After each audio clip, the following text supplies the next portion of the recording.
श्री इम्तियाज जलीली।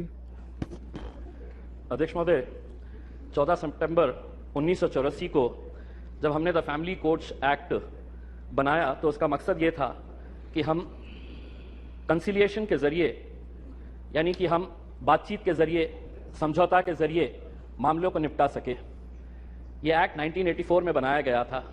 आज तकरीबन 40 साल के बाद अगर हम सब ये सवाल करें अपने आप से कि क्या ये एक्ट बनने के बाद हमने इस एक्ट के जरिए फैमिली कोर्ट में जितने भी मामले आए हैं उनको इंसाफ दिलाने के अंदर हम कामयाब हुए हैं, तो दुर्भाग्यवश मैं ये कहना चाहूंगा कि हमारा जवाब नहीं होगा। वरना आज 40 साल के बाद करीब 12 लाख जो फैमिली कोर्ट के मैटर्स है वो अदालतों के अंदर इंसाफ का इंतजार नहीं कर रहे होते। एक्ट बनाना बहुत आसान है, लेकिन एक्ट बनाने के बाद उसका इंप्लीमेंटेशन हो रहा है या नहीं हो रहा है, यह भी इस सदन की जिम्मेदारी है कि इसके ऊपर नजर रखना। वरना एक्ट तो बन गया, लेकिन आज क्या वजह है कि इस 130 करोड़ की आबादी वाले देश के अंदर महज 715 फैमिली कोर्ट चलाए जा रहे हैं। मैं फैमिली कोर्ट का मकसद, मंत्री जी, मैं आपका ध्यान इस बात के ऊपर आकर्षित करना चाहूंगा।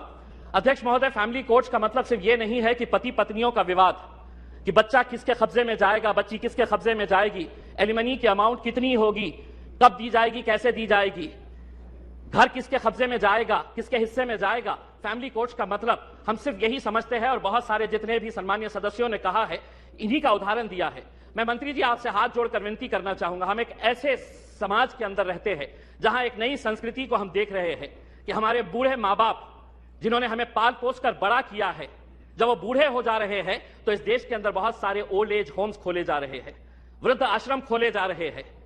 क्या इनके लिए कोई कानून है कि जिन माँ बाप ने अपने बच्चों को पाल पोस कर बड़ा किया है, जब वो बूढ़े हो गए, बच्चे की शादी हो गई तो बहू को माँ बाप पसंद नहीं आ रहे, अपने सास ससुर पसंद नहीं आ रहे, बेटा अपने माँ बाप को बोझ समझ रहा है, और एक दिन दोनों बेटा बहू अपने बूढ़े माँ बाप को उठाते हैं, ले जाते हैं, और जिस तरह घर का कचरा उठाकर हम बाहर फेंक देते हैं तो हम उन्हें ओल्ड एज होम में ले जाकर छोड़ दे रहे हैं।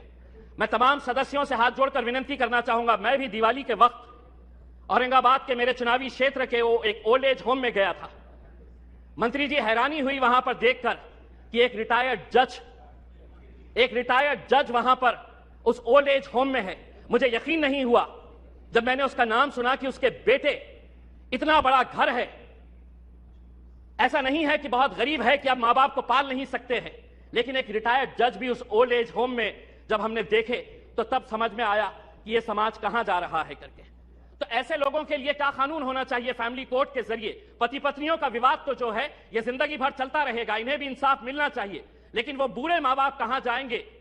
फैमिली कोर्ट के अंदर कुछ ऐसा सेक्शन लाया जाए कि जो बेटा अपने मां बाप को कूड़ादान समझकर, कचरा समझकर ओल्ड एज होम में डाल रहा है, उसे अखबार के अंदर एक नोटिफिकेशन अपनी तस्वीर के साथ, अपनी फोटोग्राफ के साथ उस अखबार में उसे यह नोटिफिकेशन देना होगा कि मैं अपने मां बाप को ओल्ड एज होम में डाल रहा हूं।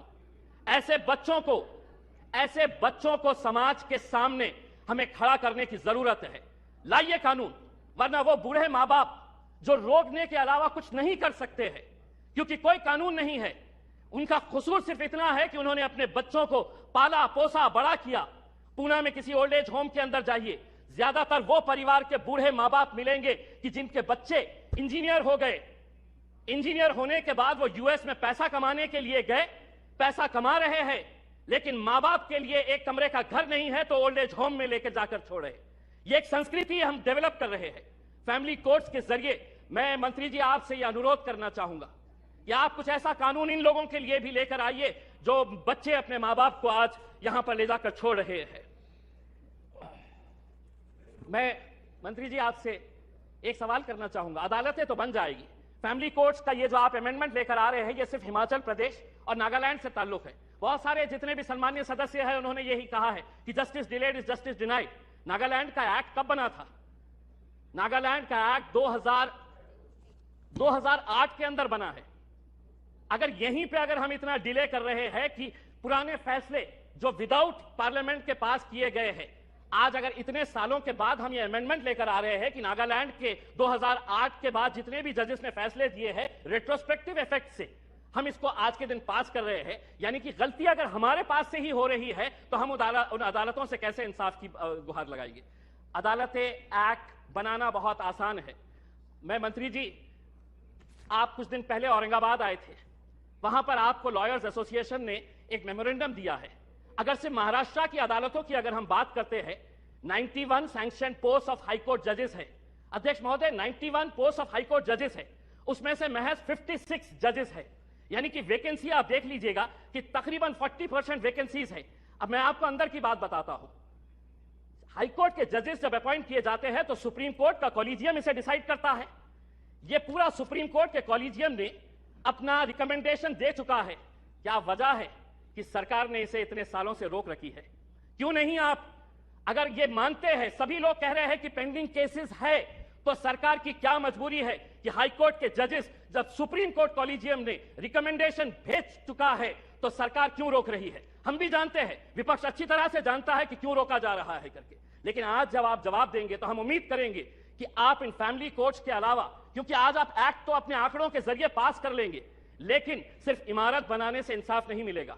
उस इमारत के अंदर उस कुर्सी के ऊपर बैठने वाले, ये सदन कोई मायने नहीं रखता है अगर वो ये स्पीकर की कुर्सी खाली रही तो। वो स्पीकर की कुर्सी जितनी महत्वपूर्ण इस सदन के लिए है, उसी तरह अदालतों के अंदर जजेस की कुर्सी भी बहुत मायने रखती है। लेकिन अगर आप ये मानेंगे कि नहीं, इतने करोड़ केसेस पेंडिंग है, तो कौन उसका निपटारा करेगा? आप ही करेंगे मंत्री जी, आप ही को करना है। और अगर सुप्रीम कोर्ट कॉलेजियम ने अपना महाराष्ट्र के जजेस का रिकमेंड कर चुका है तो सरकार उसे क्यों रोकी है, इसका जवाब भी आपको देने की जरूरत है। आपने एक ट्रिपल तलाक का कानून लेकर आए थे, इसके जरिए यह भी फैमिली कोर्ट का मैटर है। मैं आपसे पूछना चाहूंगा, उस वक्त जब ट्रिपल तलाक का मामला आया था तो बहुत सारे लोगों ने चीख चीख कर कहा था कि हमें मुस्लिम बहनों के साथ इंसाफ करने की जरूरत है।